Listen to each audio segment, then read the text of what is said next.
ఎవరైతే భార్యలను గల్ఫ్ కంట్రీలకు పంపిస్తుంటారో అలాంటి వాళ్ళకి ఈ వీడియో. మీ భార్యలను గల్ఫ్ కంట్రీలు పంపించడం కన్నా మీరు గల్ఫ్ కంట్రీలకు వెళ్ళి సంపాదించి మీ పిల్లలకు పోషిస్తే మంచిది. ఎందుకంటే మన ఇండియన్ ఆడవాళ్ళు గల్ఫ్ కంట్రీలకి డైరెక్ట్గా వెళ్ళలేరు, పుష్యింగ్ ద్వారా వెళ్ళాలి. పుష్యింగ్ ద్వారా వెళ్ళడం ఎంత కష్టమో పుష్యింగ్ ద్వారా వచ్చిన ఆడవాళ్ళకు మాత్రమే తెలుస్తుంది. ఇంకా ఇక్కడికి వచ్చిన తర్వాత ఆడవాళ్ళు ఎంత అవమానాలు భరిస్తూ రోజుకు 10 నుంచి 16 గంటలు పనిచేస్తారో ఇక్కడ పనిచేసే ఆడవాళ్లకు, ఇక్కడ పనిచేసే మగవాళ్ళకు మాత్రమే తెలుస్తుంది. ఈ తాగుబోతు నా కొడుకులు కొంతమంది పిల్లలు గల్ఫ్ కంట్రీలకు పంపించి వాళ్ళు ఇళ్ల దగ్గర తాగి తిరుగుతుంటారు.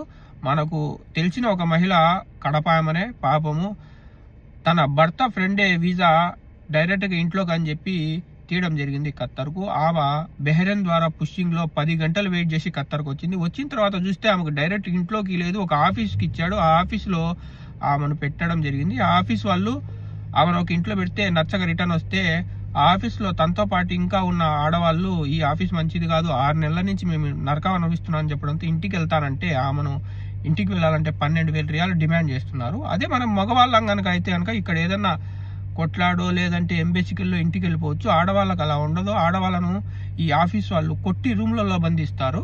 కాబట్టి ఎవడైతే మగవాడు బతికుండి పిల్లలు గల్ఫ్ కంట్రీలకు పంపిస్తా వాడు మగవాడే కాదు.